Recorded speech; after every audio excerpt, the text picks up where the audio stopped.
স্বনামধন্য প্রিন্সিপাল মাওলানা শফিউল আহমদ রশিদ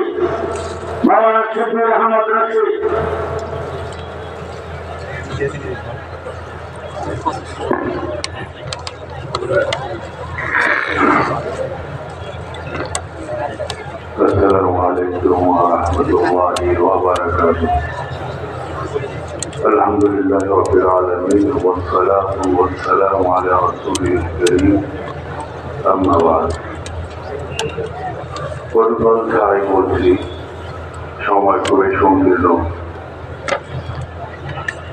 একটু ব্যতিক্রম কথা বলছি।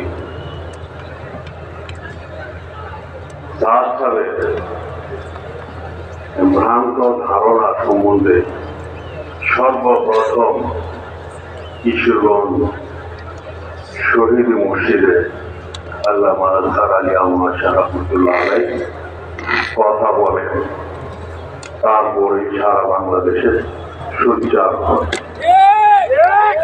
পরিণামের বিষয়, একটানা মাঠে যে সন্ত্রাস বাহিনী এসেছিল তার একটি অংশ কিশোরগঞ্জ থেকে এসেছিল।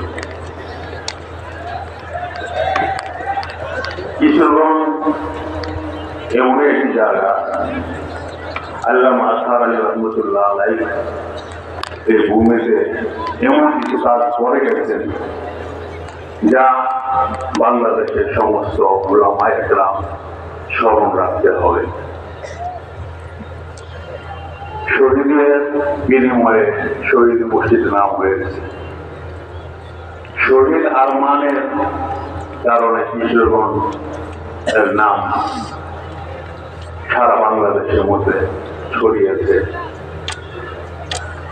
5ই আগস্ট কিশোরগঞ্জ যে মার্কাজ, সেই মার্কাজ তাবলীগের যে সমস্ত উলামা বুজুর্গরা আছেন এবং মাদ্রাসার ছাত্ররা ওটাকে মুক্ত করে।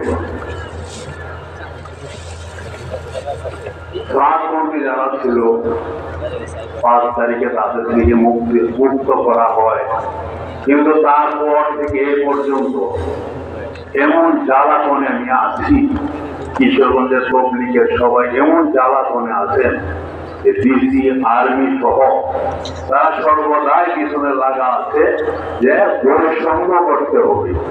কিশোরগঞ্জের মার্কাজ 5 তারিখে মুক্ত করা হয়েছে বাংলাদেশের সাথে সাথে, এখন তারা চাচ্ছে বর্তমান ডিসি সহ আবার বৈষম্য আনতে হবে। এই জন্য আমি মুরব্বী যারা আছে তাদের কাছে আমার কথা একটি, যে সাতপন্থীদেরকে তাবলীগের নামে আর কোনো কিছু যেন বাংলাদেশে করতে না পারে, এই জন্য আমরা ব্যবস্থা নিই।